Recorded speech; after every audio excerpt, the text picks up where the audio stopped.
Well, good afternoon, everyone. I know everyone is on edge with the incredibly dry weather we've been having. We're watching what's happening out west with the wildfires, really across the country, and it's certainly bringing up memories and fears of what this province went through just 2 short years ago. We're seeing municipalities in Nova Scotia begin to take water conservation action with really no end in sight to this dry spell that we're experiencing right now in Nova Scotia. We're hearing from rural fire departments that are worried about low water levels in the ponds and lakes that they use, and really about their overall ability to respond to emergencies. And across the country, there are over 700 fires burning. Natural resource departments across the entire country are stretched very thin right now. So like Minister Rushton and Scott and the whole team, and so many Nova Scotians, I'm losing sleep about what's happening, and that's why we're here today. So as a society, we must do everything possible to protect each other, to protect our communities, to protect property, and of course to protect lives. Last week we issued a province-wide burn ban. That was absolutely necessary.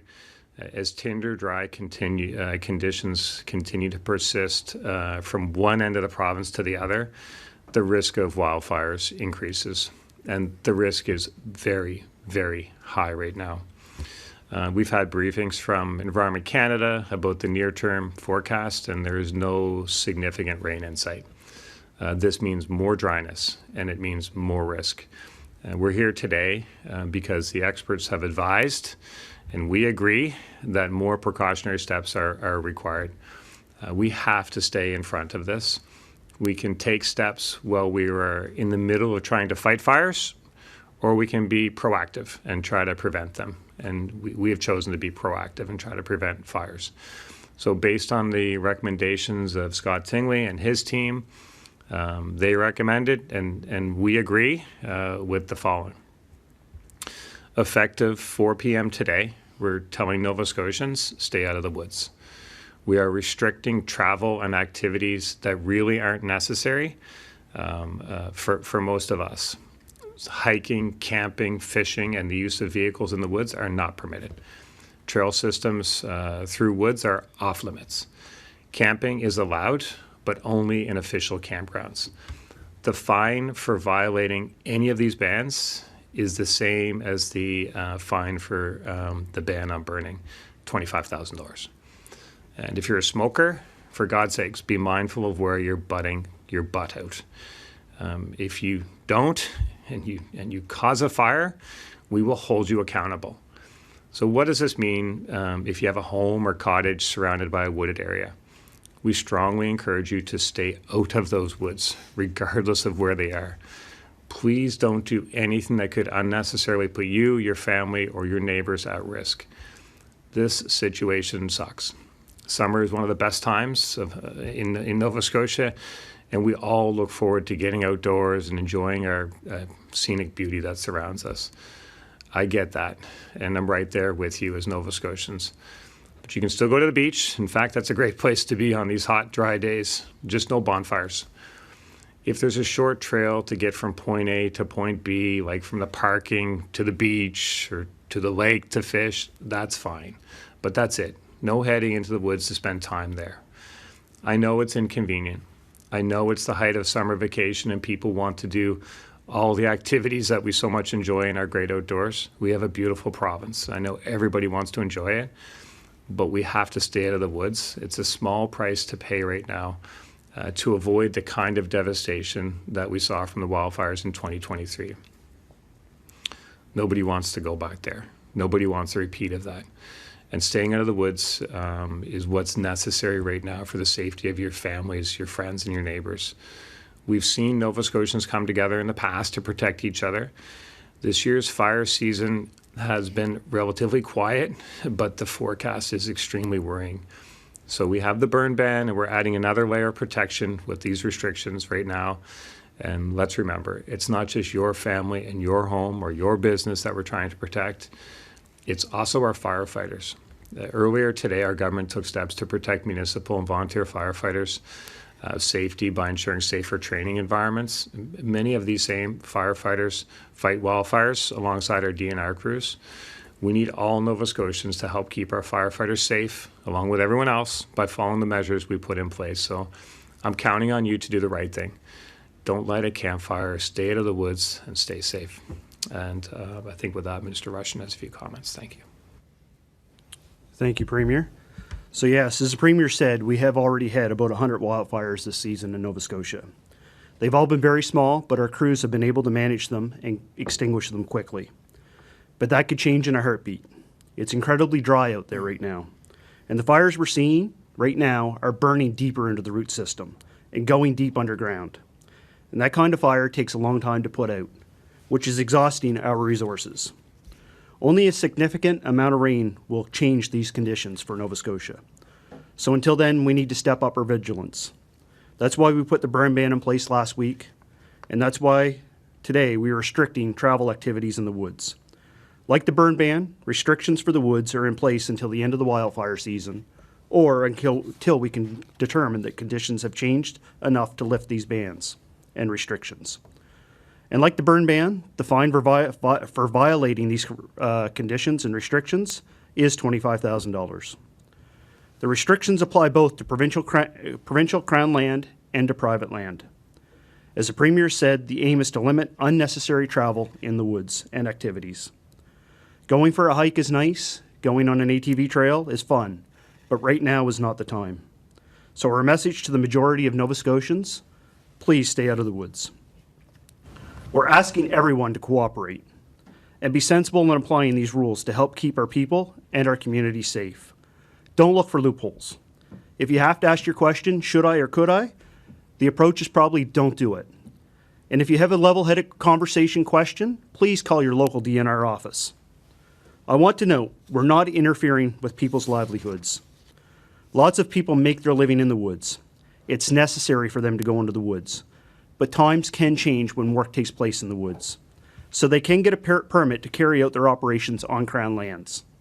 They may need to operate at night, which can take place. For example, forestry operations can take place at night, and we've already heard from some contractors that have made this switch. If you're on private land, they don't need a permit, but we're still encouraging that same change. I understand these restrictions mean that some people will need to change their plans and routines. But when compared to the damage that we saw in 2023, it's not a risk to take. It's simply a matter of caring about your fellow Nova Scotians and your neighbours, caring enough to adapt to a change for a little while, all to keep everyone safe. Thank you. I just want to note before we get into questions that Scott Tingley is here. He's the Manager of Forest Protection for the Department of Natural Resources.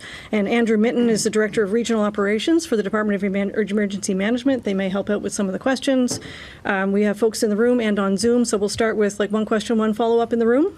Mr. Rushton, I'm just wondering if you could talk a little bit more about what's going to be allowed under permit on Crown land.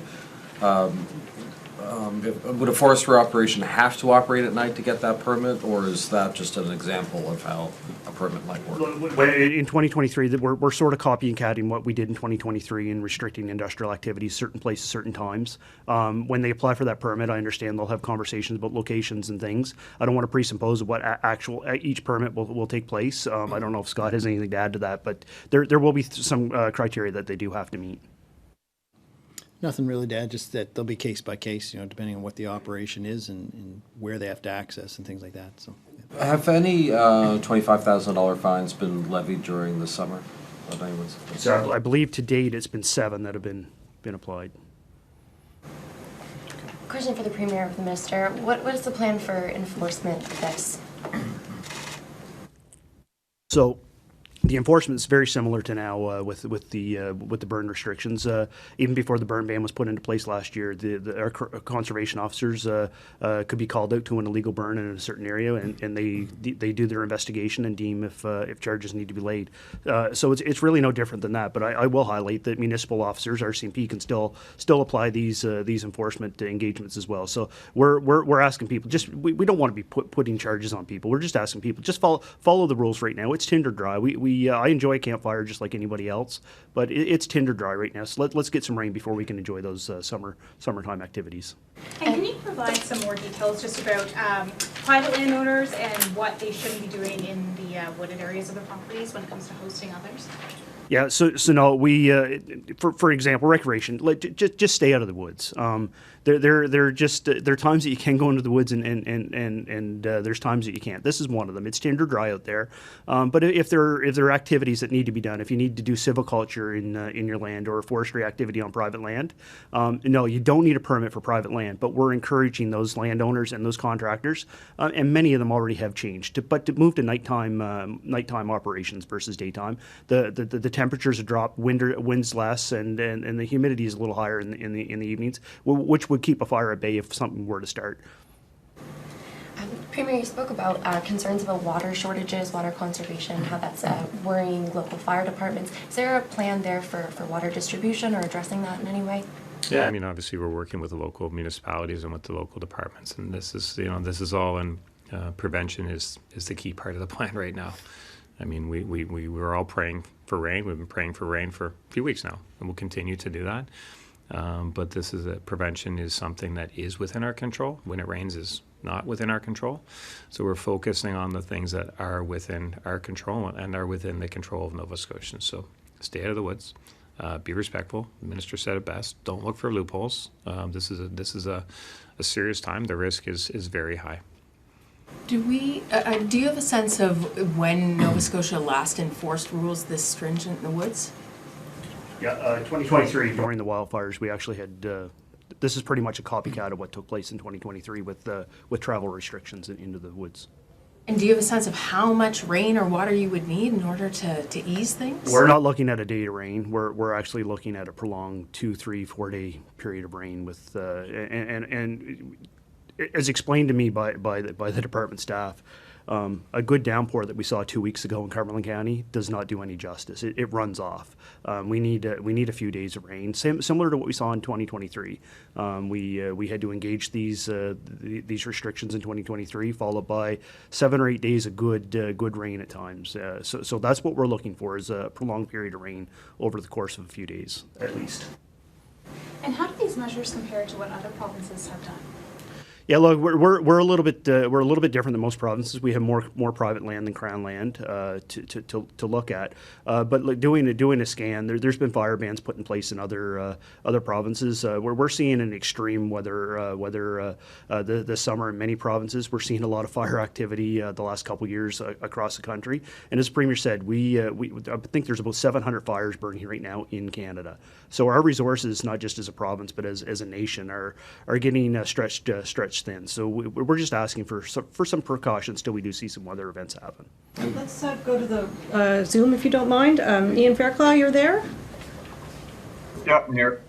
I guess the first question is, with the enforcement, are we at the stage now, 3 years into these types of bans and being pretty proactive in making sure people wear them? Are we at the point of zero tolerance now for writing those $25,000 tickets?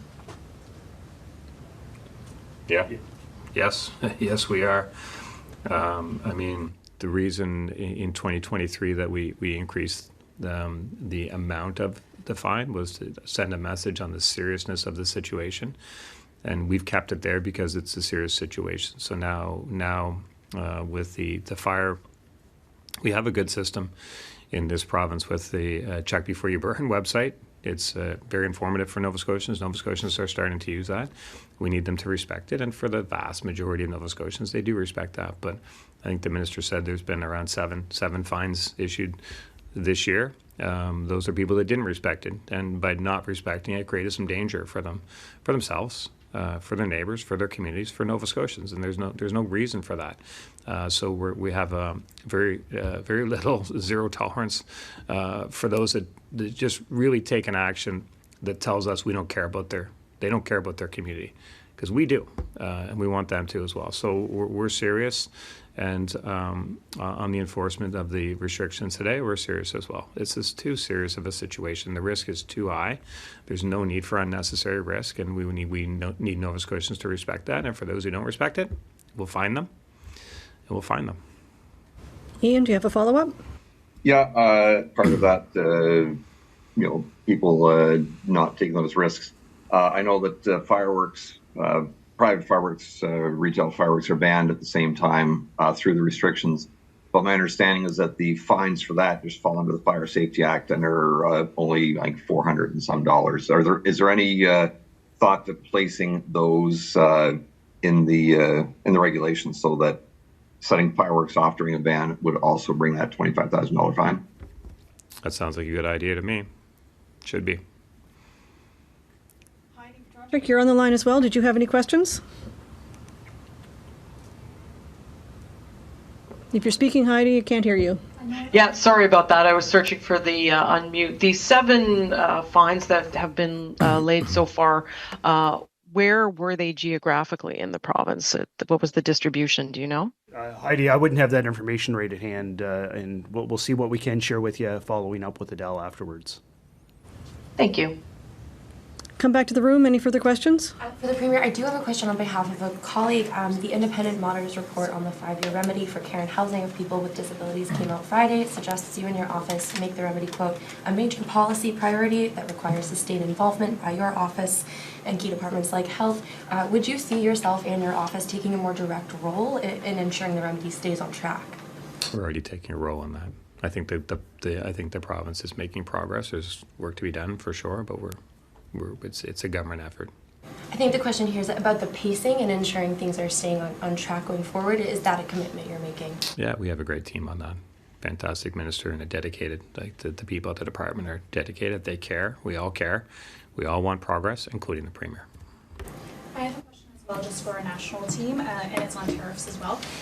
So Scott Moe has called for the feds to start removing Canadian retaliatory tariffs on the Americans because he says they're hurting Canadian businesses. What are your thoughts on that? There's all kinds of schools of thought for sure, and I put my faith in the federal government and the negotiating team that are there. They have more information on this. They're actively engaged in the file, so what they think is necessary, I'm supportive of that. But certainly we need to stay together as a country, and there are different tools available to them. Counter tariffs are one tool. There are other tools as well. So I think it's the time to respect their work and their knowledge of the situation and get behind them, and that's what I'm doing. And that's about all the time that we've got, unless you can take one more on this topic of fire. No, it's for CTV. Just wondering if there's been any movement on granting mayors any more power.